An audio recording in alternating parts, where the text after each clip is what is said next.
Morning, praise Lord. Welcome to this video. So இன்னைக்கு நான் ஒரு புஸ்தகம் படிச்சுட்டு இருந்தேன்.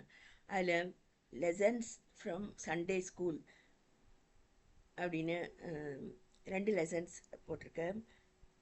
I am not very religious, yet I learned very important lessons in Sunday school. Two lessons applicable today are: 1. Blessed are the meek, for they shall inherit the earth. The meek does not mean the weak. The meek are those who are humble enough to know they need to reduce their arrogance and be willing to learn anew. The first lesson. Second lesson is: my people perish from a lack of knowledge.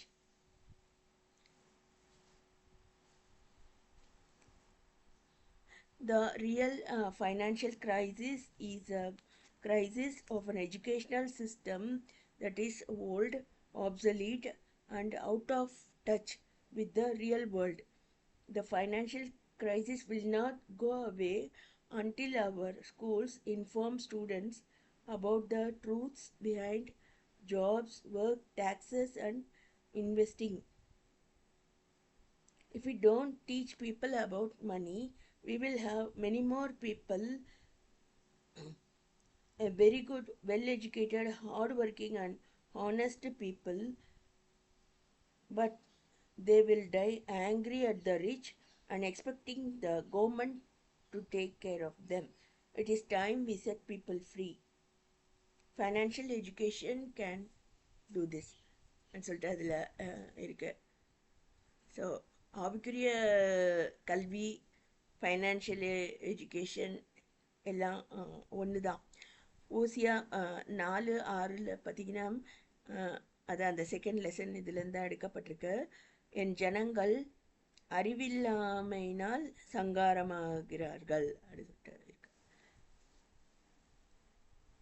So அறியாமை நமக்கு வச்சுக்கிட்டு நம்ம நமக்கு தெரியாத விஷயத்த நம்ம judge பண்ணவோ கருத்து சொல்லவோ முயற்சிக்கிறது தான் நிறைய பிரச்சனைகளுக்கு காரணமாக இருக்கு.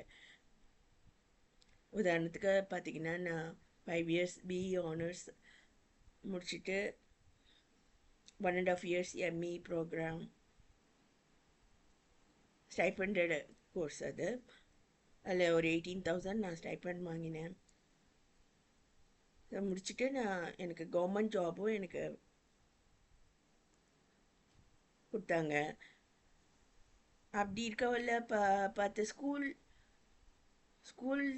லேர்னிங் மட்டும் தெரிஞ்சவங்க நீ படித்து பதறானது போதும், உபாகமம் 28 சாபங்கள் தான் உன் மேலே இருக்கு அப்படியெல்லாம் கருத்து சொல்கிறது. உன் மேலே இருக்கிறது கர்த்தருடைய ஆவியே இல்லை, அது வஞ்சிக்கிற ஆவிங்கிறது.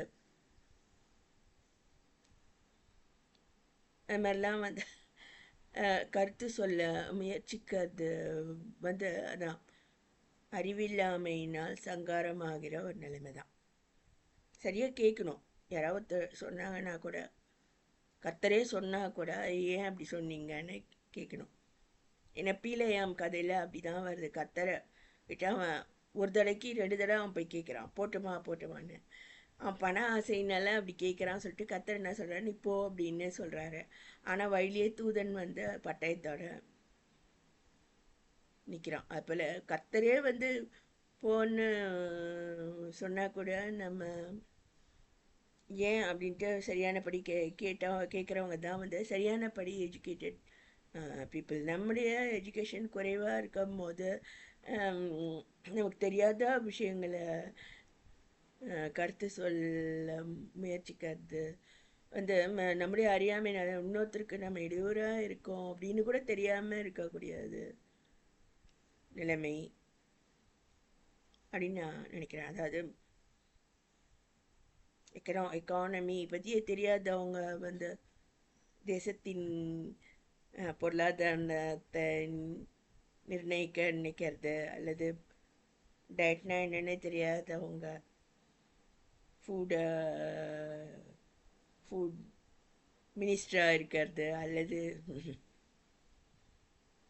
அதுபோல் ஒன்றுமே தெரியாத நபர்கள் லீடிங் பொசிஷன்ஸில் இருந்துட்டால் அது வந்து ஏன் நானே அப்படி தான் கஷ்டப்பட்டேன். அதாவது அதிகாரத்தில் இருக்கவங்க வந்து அறியாமையில் இருக்கக்கூடாது.